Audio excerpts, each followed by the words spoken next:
Hi,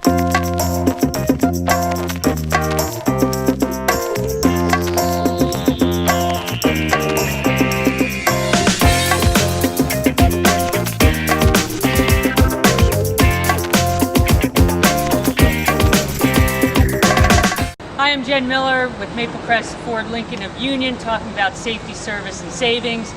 And today we're going to talk about jumper cables. I know for myself, I know I'm supposed to have jumper cables. I know that it's the right thing to do. I have no idea how to use them. And I consider myself to be a pretty confident, pretty independent kind of person. But I got to tell you, it's a little embarrassing when I'm at an event with my kids or if I'm anywhere and somebody says, oh, I need jumper cables, and I don't know how to use them. So we brought in our specialist here, Paige. So Paige, what causes us to need jumper cables in the first place? What has gotten me into this mess? Well, it means your battery has died or depleted most of its energy and it can't start the car. In most cases, the kids leave the light on inside, the interior light on, and you didn't notice it when you left the car, and you come back and you can't start your car. There's not enough power, there's not enough energy in the battery itself to start the car. I gotta tell you, it's a little daunting, these whole things, because if you hit the left and the right and the black and the red and the whatever wrong, I feel I'm gonna mess something up, I'm gonna blow up the car or whatever. I'm a little nervous about it. Tell me, how can I make sure that we're safe? As well you should be. With all the computers and controls, all the electronics that go into the new vehicles, if you do cross the wires, you're going to cause major problems. Tell us, what's the first step that we need to know? Most important thing to remember is your positive and your negative. Now what do? I got to get my my cords in hand, right? Correct. Let's get your jumper cable. Okay, so all right. So now you will squeeze in, okay? And just like your old clothesline ripper, okay? Okay. It will go right on there, okay? The negative will go on here. In most cases, if the car is dead, you're going to try and find a ground to hook it to. What do you mean by a ground? A ground is just like in any electrical appliance. If you have a dryer, they all have to be grounded. They all have to be, there has to be a part where the negative is connected to the body itself.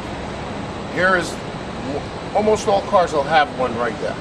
If you can't find a ground strap in your vehicle, as there are, most vehicles will not have the same strap, you might want to use the alternator, okay, which you can see simple. Even the hood latch, which is grounded to the vehicle. I mean, so there are a lot of parts. This is the safest, but again, this is one vehicle where your vehicle might not have that particular strap. There are other alternatives. Even anywhere on the engine, say that bolt right there would work.